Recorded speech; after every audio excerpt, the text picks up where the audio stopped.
꽤 이른 아침 호텔을 나왔습니다. 어제 들렀던 대전역의 소재동 카페거리와 중앙시장, 특히 소재동에 있는 카페들은 정말 분위기도 좋았어요.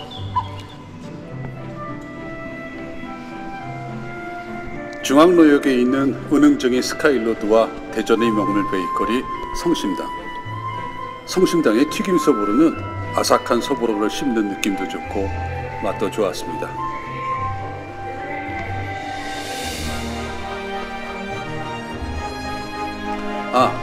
이른 아침부터 호텔을 나온 이유는 유성온천역에 가보려 합니다. 매번 여행 때마다 재래목욕탕을 빼먹지 않을 만큼 좋아하기 때문도 있지만 그간 많은 사람들이 찾았던 온천 호텔인 유성호텔이 내년 3월이면 폐업을 한다고 해서 이곳에서 온천욕도 할 겸 둘러보려 합니다.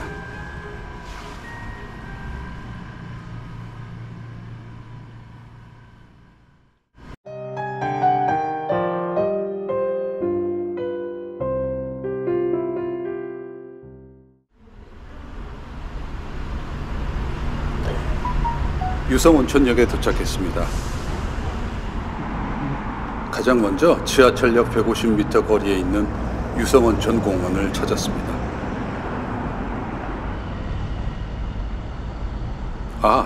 저기 왼편으로 유성호텔이 보이네요. 저긴 좀 이따 가보기로 하고 먼저 유성온천 공원을 둘러보기로 해요.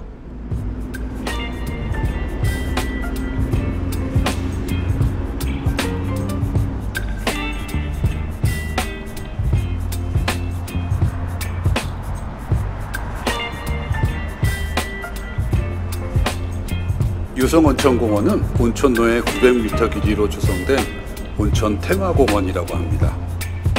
잘 정돈된 조경수와 휴식시설, 그리고 야외 공연장은 물론 도심석 정원에서 조격을 무료로 즐길 수 있는 전국 최대 규모의 야외 온천 조격 체험장이 있어 많은 사람들이 찾는다고 합니다.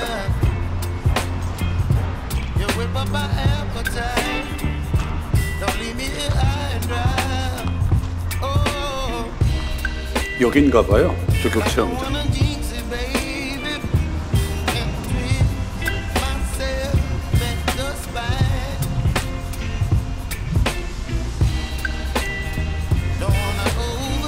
와, 찬바람을 막아주는 실내 조격장도 있네요. 여긴 물을 빼고 깨끗이 청소를 하고 있어요.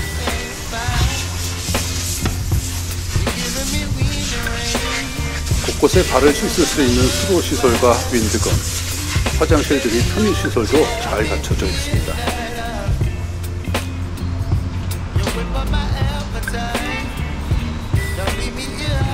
이곳엔 총 4개의 수로시설이 갖춰져 있는데 최대 170명이 동시에 즐길 수 있다고 합니다.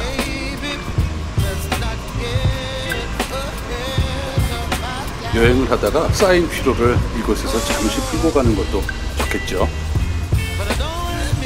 저도 조격 체험장에 잠시 발을 담가볼까 생각했지만 곧바로 온천역을 계획하고 있어 참았습니다. 대전에 계신 지인께서는 계룡 스파텔 대온천장에서의 온천역을 추천해 주셨는데 유성호텔이 내년 3월이면 폐업을 한다고 해서 오늘은 계룡 스파텔 대온천장, 내일은 유성호텔 대온천장, 이렇게 두 군데를 모두 가보려 합니다.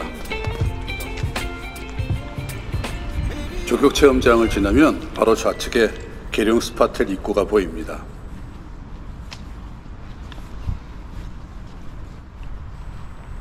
계룡 스파텔 이번에 처음 들어보았는데 단지도 넓고 이것도 꽤 큰 규모의 호텔이네요.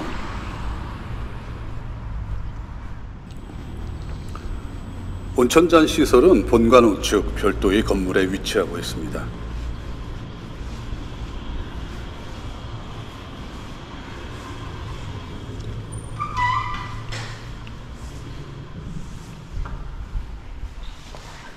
매표소가 없이 키오스크만 하나 설치되어 있네요.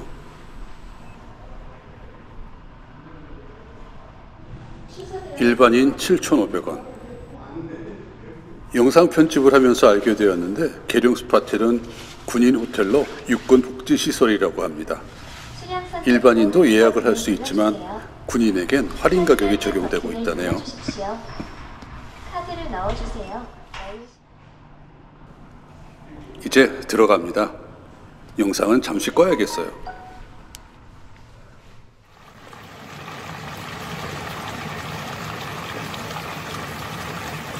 내부 시설은 일반 대중 사우나와 같습니다. 물에서 유황 냄새도 나지 않아서 온천수가 맞나 싶지만 살짝 미끌거리는 느낌이 납니다. 아무튼 욕조에 들어와 있으니 시원하네요.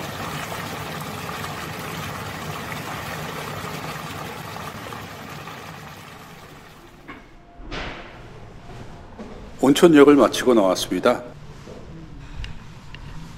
1994년 유성온천이 온천관광특구로 지정되면서 한 해 방문객이 1000만 명을 넘을 정도로 인기가 있던 관광지였는데 시대 변화의 흐름에 따라 온천관광이 쇠락의 길을 걸으면서 많은 온천관광 호텔들이 줄지어 도산과 폐업을 이어나갔다고 합니다.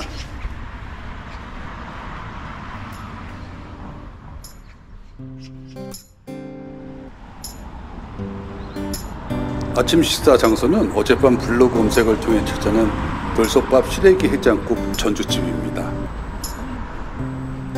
근처 맛집들이 고기가 들어간 메뉴들이라 아침 식사로는 부담이 될 것 같았는데 속도 편하고 너무 맛있어 아침 식사로 적극 추천한다고 올렸길래 이곳에서 먹어보려 합니다. 겉으로 보기엔 그냥 평범한 현지 노포 맛집 분위기입니다.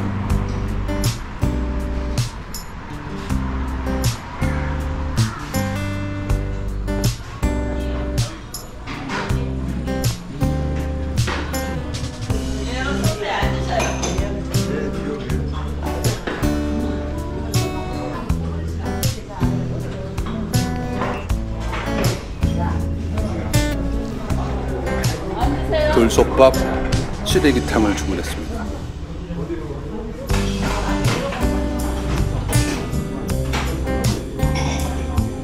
주문한 음식이 나왔는데 반찬이 샐러드와 깍두기, 딸랑 2개. 당황스러웠는데 알고 보니 샐러드 바에서 여러 가지 반찬을 가져다 먹을 수 있네요.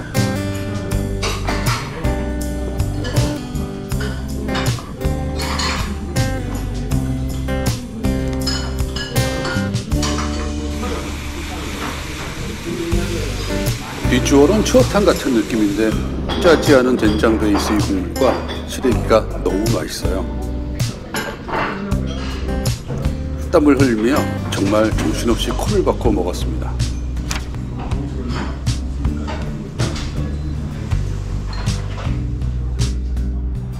정말 잘 먹고 나왔습니다.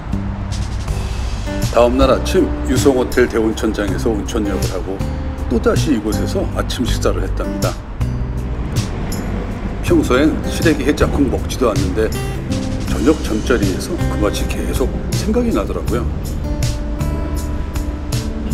중독성 강한 돌솥밥 시래기 해장국 전주집, 이곳은 정말 추천합니다. 월평역 3번 출구에서 도보로 15분 거리에 위치한 유림공원을 찾았습니다. 때마침 이곳에서는 유성 국화전시회가 열리고 있는데 이 기간 동안에는 공원 전체가 국화로 가득 차는 진풍경을 볼 수 있다고 합니다.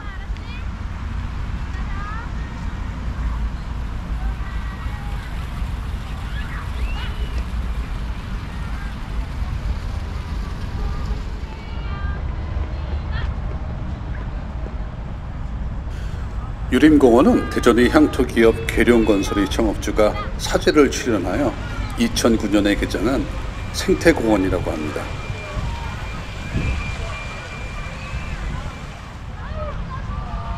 유림공원의 면적은 57,400m로 국화전시회 기간 동안 국화 5천만 송이, 국화 조형물 1,400여 점이 전시된다고 하니 정말 큰 행사네요.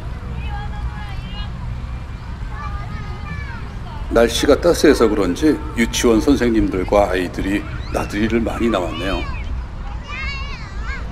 여기저기에서 들려오는 아이들의 웃음소리에 조금 정신은 없지만 봄나들이를 나와 있는 듯한 느낌이 들어 마음이 포근해지네요.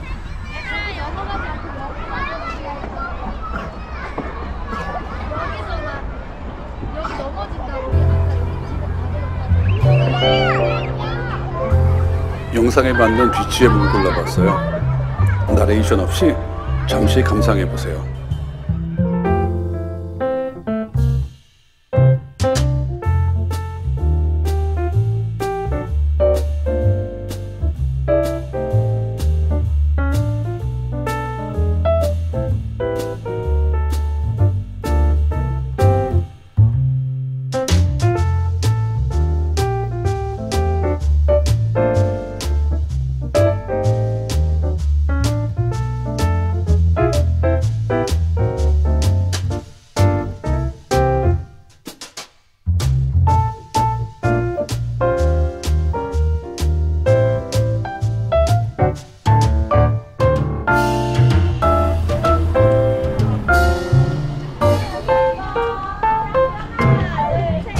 우리 어린 친구들도 풍차를 배경으로 추억을 담나 봅니다.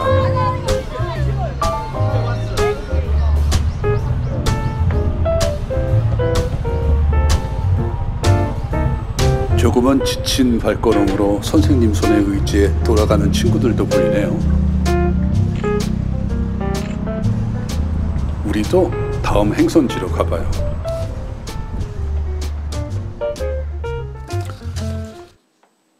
다음으로 향한 곳은 현충원 보온둘레길입니다.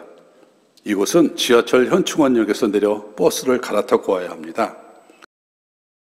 이곳은 대전 현충원을 둘러싼 10.04km의 트레킹 코스로 대전이 걷고 싶은 길 12선에 뽑힐 정도로 대전 시민에게 사랑받는 휴식처라고 합니다.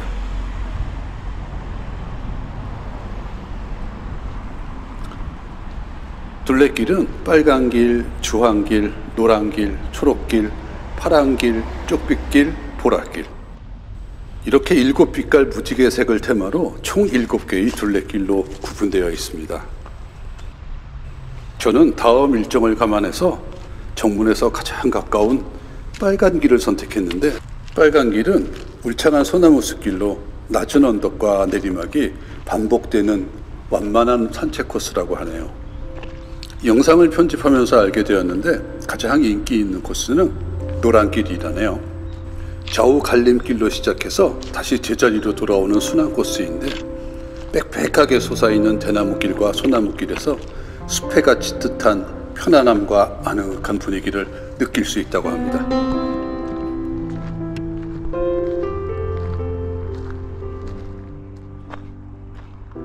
혹시 이곳에 오시면 노란길 걸어보시고 어떤지 꼭 이야기해주세요.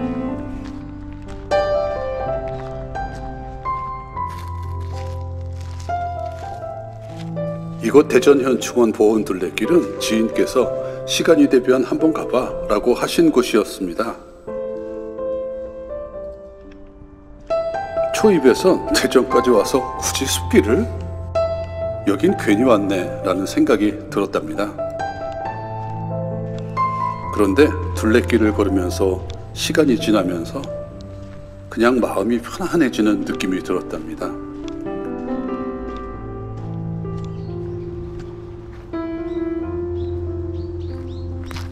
뭔가에 쫓기듯 바쁘게 살아가는 삶이 나의 일상이라고 생각하며 살아왔는데 아니, 당연한 거라 생각했었어요. 잠시나마 모든 걸 편안하게 생각할 수 있는 시간이 되어 주었네요.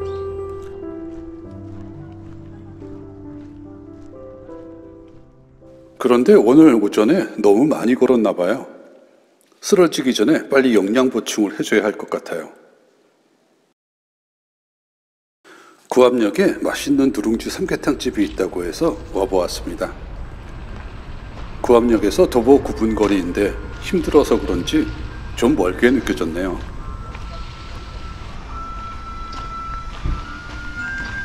혼자 여행을 하면서 생긴 노하우 중 하나가 바로 점심시간을 피해 식사하는 것이랍니다. 대부분 소문난 맛집을 찾아가는데 점심시간에 제대로 걸리면 1시간도 넘게 기다려야 하더라고요.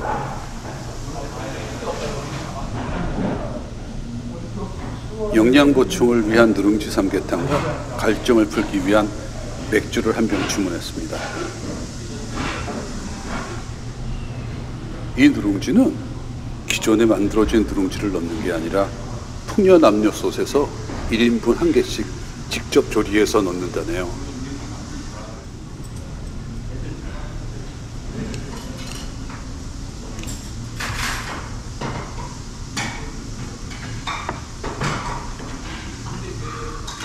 누룽지 삼계탕의 생명은 누룽지인데 너무 고소하고 구수한 맛이 이제껏 먹어보았던 맛과는 차원이 다르네요.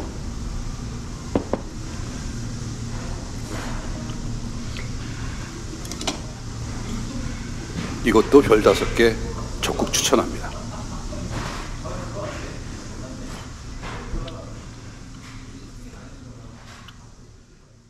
테미오레는 중구청역 1번 출구 도보 15분 거리에 위치한 옛 충남도지사 관사촌입니다. 충남도지사 공관을 포함해서 10동의 옛 관사를 볼 수 있다고 합니다. 대전 근현대전시관은 1932년에 건축된 옛 충남도청사 건물로 근대문화유산에 등재되어 있다고 하네요. 테미오레 골목에 도착했는데 마치 영화의 한 장면처럼 멋진 풍경을 선사해 주네요. 이곳에선 대충 찍어도 인생샷을 하나 건질 수 있겠어요.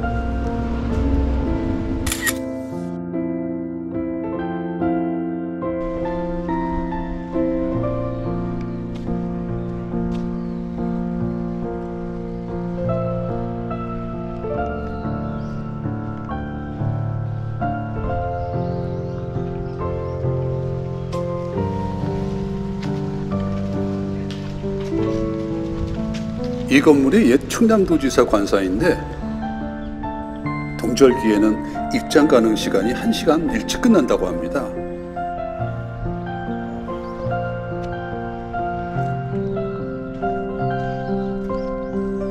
아쉽지만 건물 외관과 유리창 너머 모습만 담아봅니다.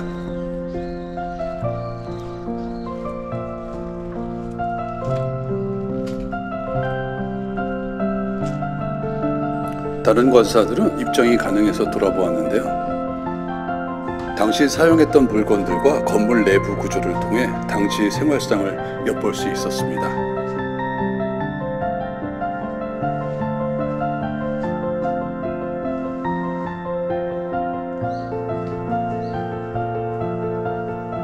제1 2호 관사의 실내 공간에서 가장 중요한 특징을 형성하는 부분은 주 출입구 현관과 응접실 소재, 계단 그리고 내실이라고 할 수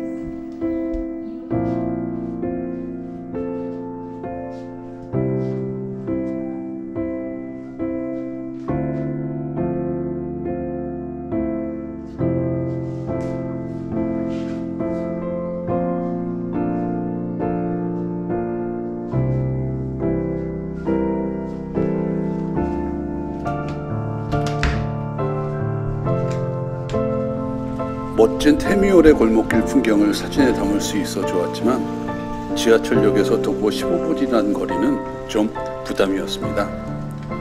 시간적 여유가 있다면 이 거리 풍경만으로도 한번 들러볼 만합니다.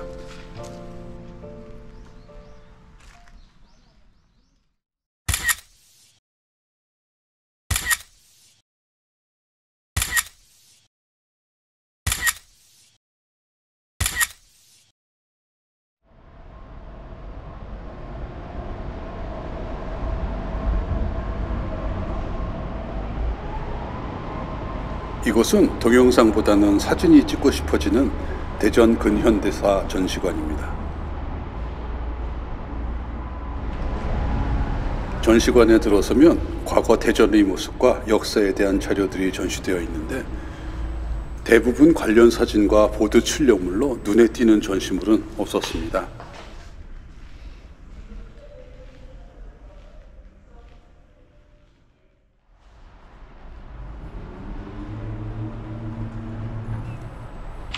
건물 내부의 아치형 복도와 장식들이 만들어낸 멋진 분위기를 사진에 담기엔 충분했습니다.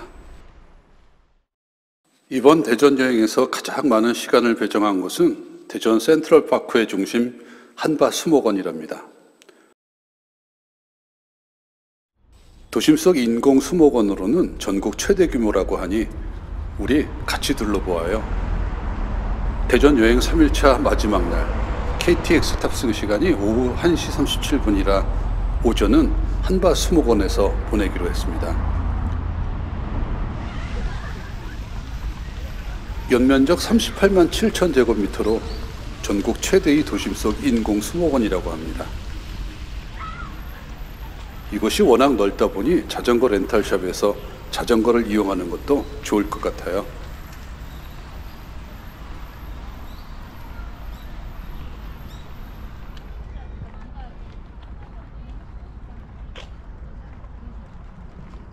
엑스포 시민광장을 기준으로 동원과 서원으로 나누어지는데 야생화원, 무궁화원, 소나무원, 습지원, 장미원 등 다양한 테마로 구성되어 있다고 하네요.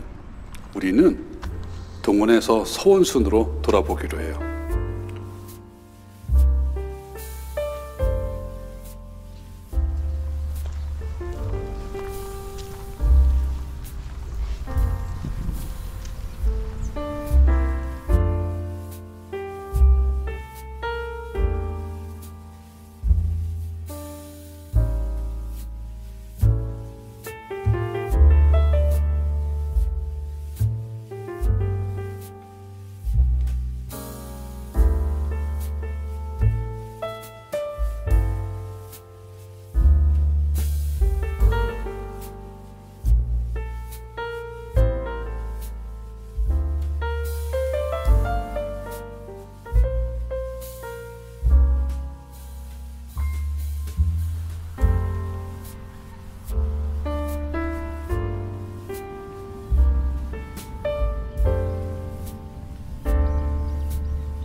이곳이 워낙 넓어서 풍경을 감상하면서 산책 걸음으로 돌아보려면 최소 2~3시간의 여유는 필요할 것 같아요. 2박 3일간의 노잼 도시 대전 여행. 어느덧 이번 여행도 마무리를 할 시간이 되었네요. 그런데 왜 대전이 노잼 도시라는 건가요?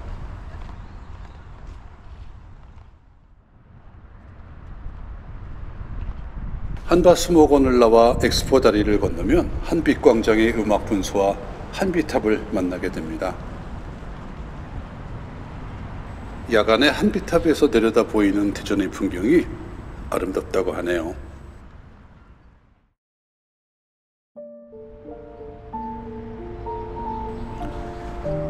대전 여행 3일차 마지막 날 새벽.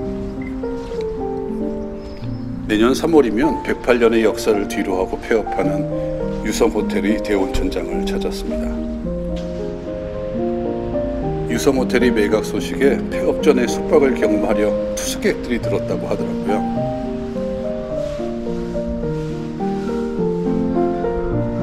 그 유명한 바나나 우유 포토존이 여기 있네요. 신발을 벗고 실제 안에 들어가서 사진을 찍을 수 있답니다. 입용요금은 평일 10,000원으로 계룡 스파텔보다 조금 비싸네요.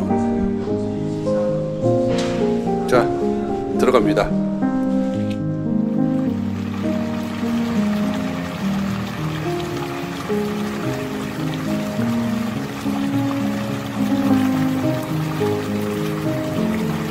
탕 개수도 계룡 스파텔보다 조금 더 많고 앉는 의자도 플라스틱이 아니라 대리석으로 고정된 의자네요. 위에서 떨어지는 해저 풀포탕의 물줄기에 어깨 안마도 해보고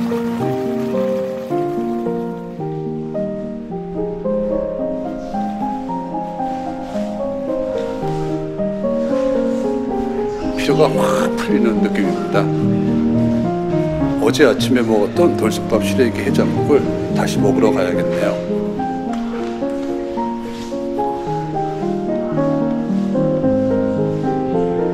노잼 도시 대전에서의 2박 3일 어떠셨나요?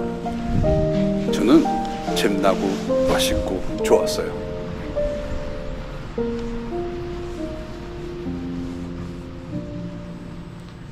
다소 긴 영상 끝까지 시청해 주셔서 감사합니다.